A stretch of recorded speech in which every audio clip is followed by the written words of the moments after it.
Welcome to our channel. இன்னைக்கான snacks என்ன பண்ணலான்னு பார்க்கலாமா? வாங்க வீடியோக்குள்ளே போகலாம். அதுக்கு 4-5 சிக்கனை தண்ணியில் உப்பு மஞ்சள் தூள் போட்டு வேக வச்சு எடுத்து வச்சுருக்கேன். இதை பிச்சு எடுத்துக்கலாம். ஒரு கடாயில் கொஞ்சமாக எண்ணெய் ஊற்றிக்கிட்டு நம்ம பிச்சு வச்சுருந்த சிக்கனை இதில் போட்டுக்கலாம்.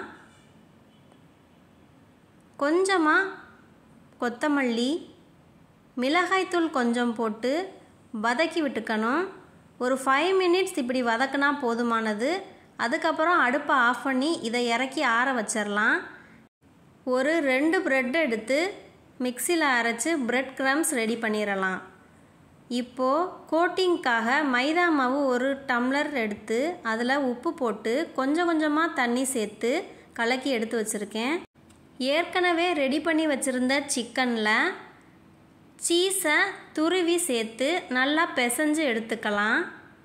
இதை சின்ன சின்ன பால்ஸாக உருட்டி வச்சுக்கணும். இதை இப்போது அந்த கோட்டிங் போட்டு பிரெட் கிரம்ஸில் எடுத்து வச்சுக்கலாம்.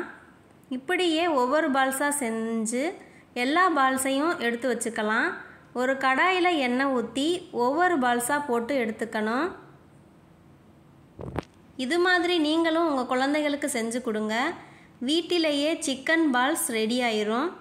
இது ஓரளவு கலர் மாறணுன்னா நீங்கள் எடுத்துக்கலாம். இந்த வீடியோ உங்களுக்கு ரொம்பவே பிடிச்சிருக்கும்னு நினைக்கிறேன்.